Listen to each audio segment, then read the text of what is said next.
Hello friends, welcome back to exam fever YouTube channel. दोस्तों, आज की वीडियो में हम लोग पढ़ेंगे 2017 अक्टूबर का यूपी टीईटी का पुराना पेपर, जिसमें हम हिंदी के टोटल 30 क्वेश्चंस हैं जिन्हें सॉल्व करेंगे। और आपने जो पहले भी वीडियो देखे होंगे तो उनसे मालूम चल जाएगा आपको कि किस टाइप के क्वेश्चंस आते हैं यूपी टीईटी हिंदी के एग्ज़ाम में। ये लेवल 1 और लेवल 2 या यूँ कहिए पेपर 1 और पेपर 2 दोनों के लिए ही एप्लीकेबल है। दोनों में ही इसी टाइप के क्वेश्चंस आते हैं। तो पहला क्वेश्चन है क्वेश्चन नंबर 31। विद्यार्थी में कौन सी संधि है? दीर्घ संधि, वृद्धि संधि, गुण संधि और यड़ संधि। तो कहने का मतलब है कि आपको पढ़नी है संधियां जो कि हिंदी व्याकरण में आती हैं। अगर आपको इन चारों की डेफिनेशन और इनके टाइप्स मालूम है तो आप बता देंगे। इसका पहला जो आंसर है दीर्घ संधि वो सही है। किस तरीके से सही है कि विद्यार्थी का जो हम संधि विच्छेद करेंगे वो होगा विद्या प्लस आर्थी। तो इसमें विद्या में जो द्या है उसका पीछे का आ, अब आ ये चाहे बड़ा हो या छोटा, हर्ष या फिर दीर्घ, आ प्लस विद्या प्लस आर्थी, तो आर्थी का भी आगे आ जाता है, यानी कि आ प्लस आ, विद्या प्लस अर्थी होता है जो अर्थी का आ और विद्या का बड़ा आ। तो जहाँ पर ऐसे होता है कि आ, ई और उ चाहे ये बड़े में हो या छोटे में हो, और इनके बाद प्लस में अगर आ, ई और ई यो उ जो बड़े और छोटे आ जाते हैं तो दीर्घ संधि हो जाती है। इसीलिए यहाँ पर ऑप्शन नंबर 1 सही हो जाता है। क्वेश्चन नंबर 32, ये 31, 32 कैसे है? जब पेपर में जो क्वेश्चंस आए थे तो पहले के 30 क्वेश्चन थे बाल विकास यानी कि सीडीपी के, उसके बाद के जो 3 क्वेश्चन हैं वो हैं ये हिंदी के। ठीक है, तो अगला क्वेश्चन है कानन का पर्यायवाची शब्द है पुष्प, विहिप, वन या इनमें से कोई नहीं। तो सबसे पहले तो आपको पर्यायवाची मालूम होना चाहिए कि कानन का मतलब क्या होता है। कानन का मतलब होता है जंगल, और जंगल का जो दूसरे जो पर्यायवाची हैं उनमें आ जाता है वन, विपिन, अरण्य। तो यहाँ पर ऑप्शन नंबर जो 3 है ये इसका सही है। अगला क्वेश्चन है क्वेश्चन नंबर 33। वाक्य विग्रह का अर्थ है शब्दों को जोड़ना, वाक्य रचना करना, वाक्य खंडों को अलग अलग करके उनका संबंध बताना, संधि और समास बताना। तो वाक्य विग्रह का मतलब क्या होता है? ऑप्शन नंबर जो 3 है ये है इसका सही आंसर। वाक्य विग्रह का मतलब होता है कि जो वाक्य खंड हैं, वाक्य के जो खंड हैं उनको अलग अलग करके और आपस में फिर उनका रिलेशन बताना, इसे बोलते हैं वाक्य विग्रह। क्वेश्चन नंबर 34, यहाँ पर 2 लाइन दी हैं, बिनु पग चले सुने बिनु काना, कर बिनु कर्म करे विधि नाना। तो इन 2 लाइन में कौन सा अलंकार प्रयुक्त हुआ है? विभावना, विशेषोक्ति, असंगति या फिर दृष्टांत। अभी आप बताइए इसमें कौन सा अलंकार है? यहाँ पर जो दूसरे जो अलंकार हैं रूपक, यमक, उनसे थोड़े से अलग टाइप के जो अलंकार हैं उनके बारे में जिक्र किया गया है। इसमें ऑप्शन नंबर जो 1 है विभावना वो बिल्कुल सही है। विभावना अलंकार होता क्या है कि जो कारण के अभाव में कार्य की उत्पत्ति का जब वर्णन दिया जाता है तो विभावना अलंकार होता है। कारण के अभाव में यहाँ पर जैसे लिखा है कि बिनु पग चले सुने बिनु काना, यहाँ पर कारण नहीं पता है लेकिन कर बिनु कर्म करे विधि नाना, बिना कारण के ही ये सब जो काम हो रहा है, जो भी हो रहा है, जो चीज़ें की उत्पत्ति हो रही है, लेकिन कारण नहीं पता है, तो यहाँ पर विभावना अलंकार हो जाता है। क्वेश्चन नंबर है 35। आपने देख लिया अभी व्याकरण में संधि आ गया, अलंकार आ गया। अभी यहाँ पर पूछा है तत्सम। जो तत्सम और तद्भव जाला वाला जो टॉपिक है उसमें से ये क्वेश्चन है कि सुई का तत्सम रूप क्या है? तत्सम मतलब क्या होता है? कुछ शब्द जो हैं संस्कृत से हिंदी में आए हैं तो कुछ जैसे कि तैसे ही हैं, यानी कि संस्कृत जो वर्ड होते हैं उनको तत्सम बोलते हैं और तद्भव होता है जो कि हिंदी रूपांतरण। ठीक है, तो सुई को जो हम हिंदी में सुई बोलते हैं उसे उसका तत्सम रूप क्या है? संस्कृत में उसे क्या बोलते हैं? सुज्जा, सूची, सलाई या फिर सूची। ऑप्शन नंबर 4 है सूची, इसका एक तत्सम रूप है। अगला क्वेश्चन है 36। परिसीमन का विलोम है ससीम, निर्सीमन, असीमन या ससीमन। तो परिसीमन का विलोम होता है ऑप्शन नंबर 2 निर्सीमन। क्वेश्चन 37। धूसर शब्द का पर्याय है अश्व, मेघ, गर्धव या फिर अजा। तो धूसर का जो पर्याय मतलब होता है कि पर्यायवाची शब्द क्या है धूसर का। धूसर का जो सेम मीनिंग है वो इनमें से किस मीनिंग का सेम मीनिंग है धूसर का? तो वो है ऑप्शन नंबर 3 में गर्धव। गर्दभ जो है वो दूसर का पर्यायवाची शब्द है। इसके अलावा जैसे गधा, रखर या चक्रीवान ये सब भी इसी के पर्यायवाची शब्द हैं धूसर के। ठीक है,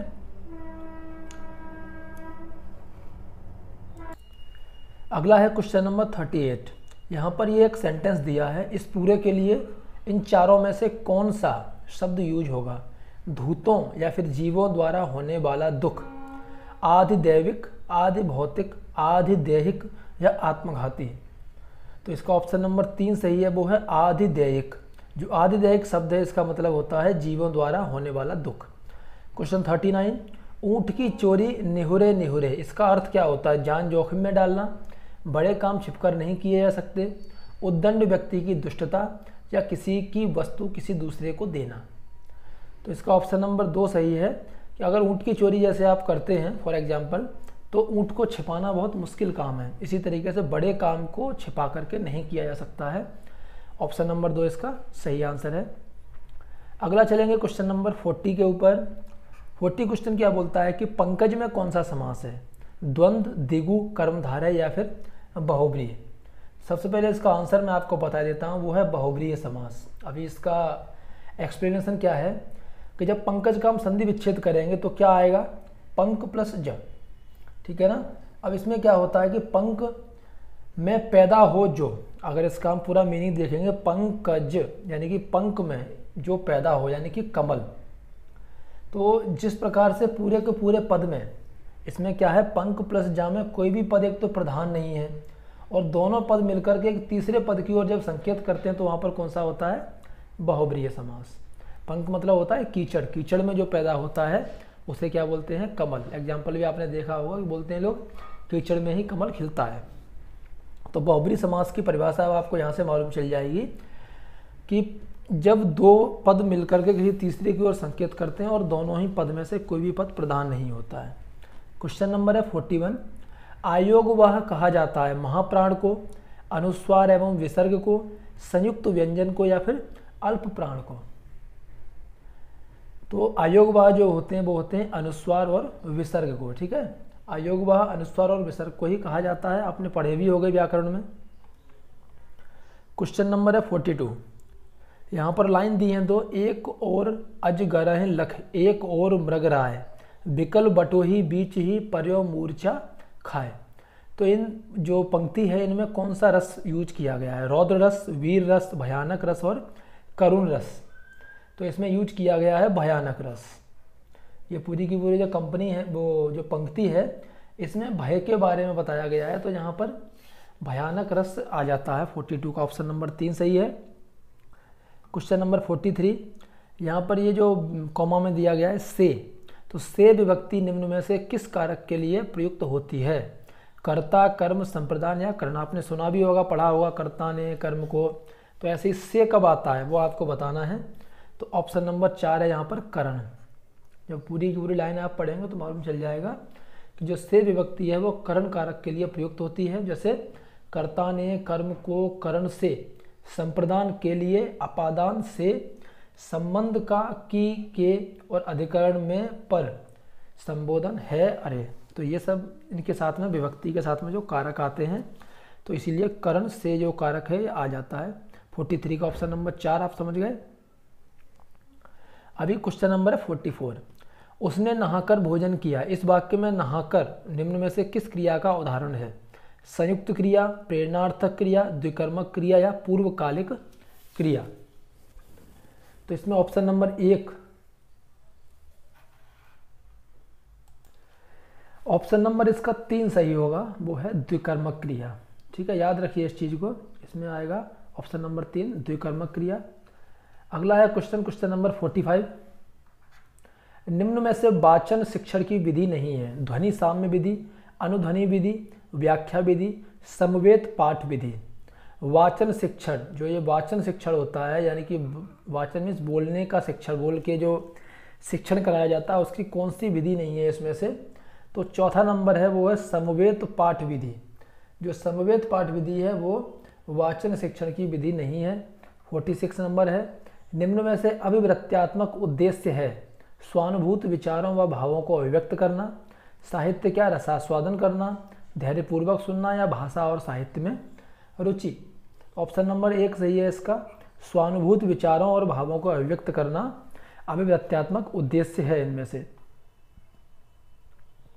थोड़ा सा वर्ड अगर आप समझ लेंगे, इसमें शब्द समझ लेंगे तो आपको मालूम चल जाएगा क्या पूछने की कोशिश की जा रही है।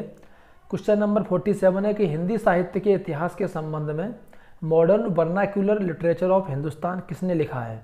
George Abraham Grierson, Sumit Kumar Chatterji, Garcin de Tassy, Dhirendra Verma.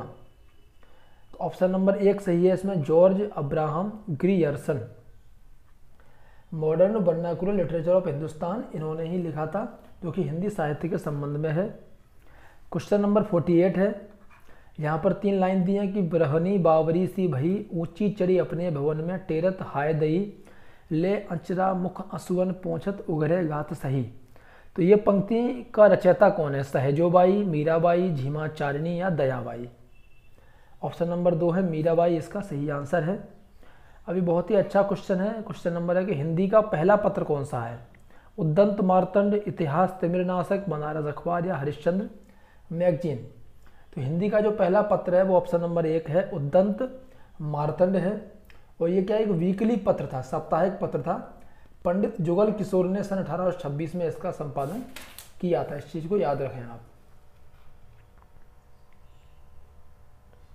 Question number 50 है अभी, सूफी संतों की शैली है मरसिया, मसनवी, गजल या तर्जुमा?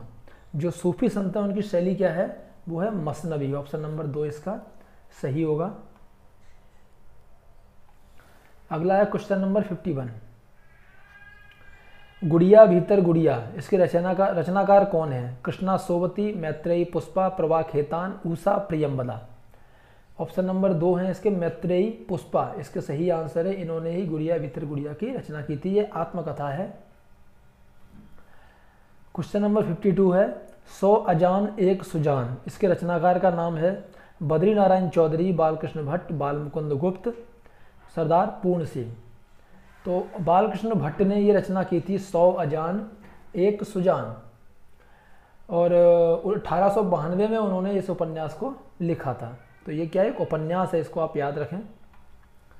क्वेश्चन नंबर 53 है, गोस्वामी तुलसीदास का निधन बनारस के निकट किस घाट पर हुआ था? दशाश्वमेध घाट, अस्सी घाट, राम घाट या मणिकर्णिका घाट? तो इनका हुआ था नंबर 2 अस्सी घाट पर। ऑप्शन नंबर 2 इसका सही है। क्वेश्चन 54, भक्तमाल के रचनाकार हैं नाभादास, केशवदास, विष्णुदास या सुंदरदास? तो भक्तमाल के जो रचनाकार हैं वो है नाभादास। ऑप्शन नंबर 1 इसका भी सही हो जाता है। अभी यहाँ पर एक गद्यांश दिया है, तो 55 से लेकर के 59 तक जो क्वेश्चन हैं उनके आंसर आपको देने हैं गद्यांश को पढ़ के। तो चलिए पहले गद्यांश पढ़ लेते हैं। धर्म पालन करने के मार्ग में सबसे अधिक बाधा चित्त की चंचलता, उद्देश्य की अस्थिरता और मन की निर्बलता से पड़ती है। मनुष्य के कर्तव्य मार्ग में एक ओर तो आत्मा के बुरे भले कामों का ज्ञान, दूसरी ओर आलस्य और स्वार्थपरता रहती है। बस मनुष्य इन्हीं दोनों के बीच में पड़ा रहा है।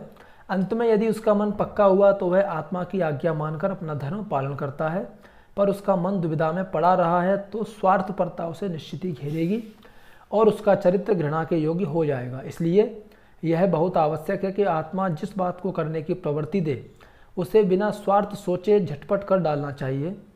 इस संसार में जितने बड़े बड़े लोग हुए हैं सभी ने अपने कर्तव्य को सबसे श्रेष्ठ माना है, क्योंकि जितने कर्म उन्होंने किए हैं उन सब ने अपने कर्तव्य पर ध्यान देकर न्याय का बर्ताव किया।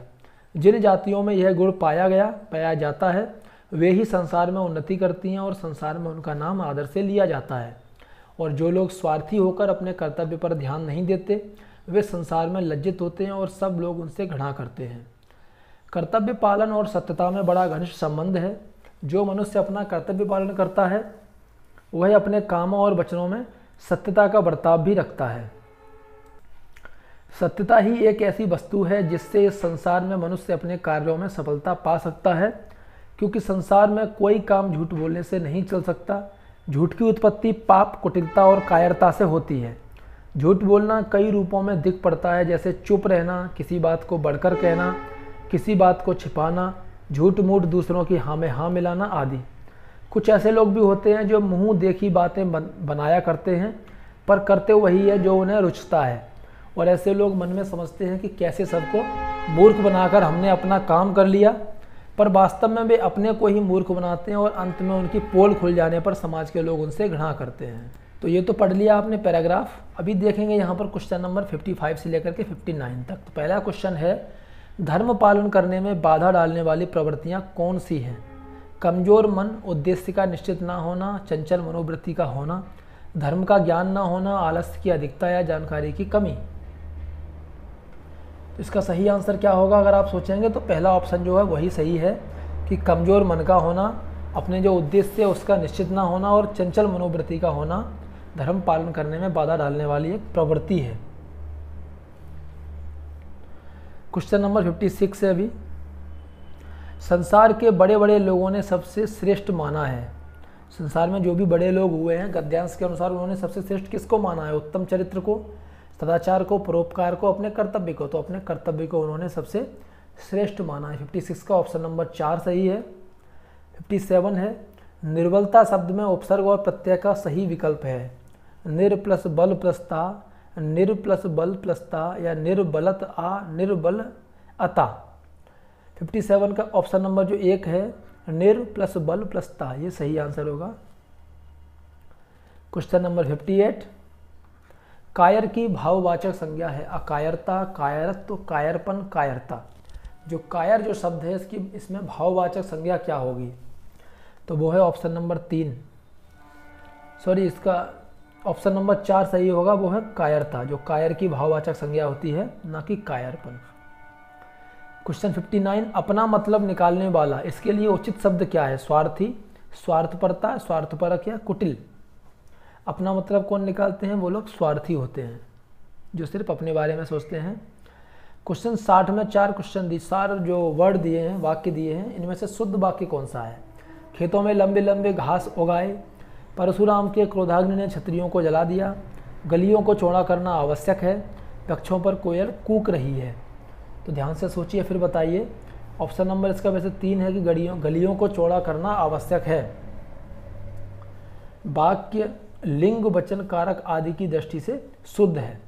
इसमें तो पूछा गया है कि उचित शब्द क्या है, मतलब अपना ये सॉरी कौन सा वाक्य शुद्ध है ये पूछा गया है ना, तो उसमें से यही एक वाक्य है जो शुद्ध है। तो टोटल 60 क्वेश्चन यहाँ पर कंप्लीट होते हैं आपके हिंदी के। आपने देख लिया हिंदी ग्रामर के कौन से टॉपिक से क्वेश्चन आते हैं। इसी तरीके से और भी जो पुराने वीडियोज हैं वो भी मैं अपलोड करूँगा, तो आप इनको देखिए और अपनी यूपीटीईटी की तैयारी कंटिन्यू रखिए। यूपीटीईटी हिंदी के जितने भी वीडियोज हैं वो आपको मैं जो डिस्क्रिप्शन बॉक्स में एक लिंक दे दूंगा हिंदी की प्लेलिस्ट का, वहाँ पर जा के आप देख सकते हैं कि जितने भी टॉपिक आए थे, जैसे कि पर्यायवाची शब्द, विलोम शब्द, तत्शब्द, तद्भव, अलंकार, रस, सब बहुत अच्छे से मैंने एक्सप्लेन किए हैं। सभी वीडियोज आप देखिए, आपकी यूपीटीईटी की तैयारी बहुत अच्छे से हो जाएगी। धन्यवाद दोस्तों।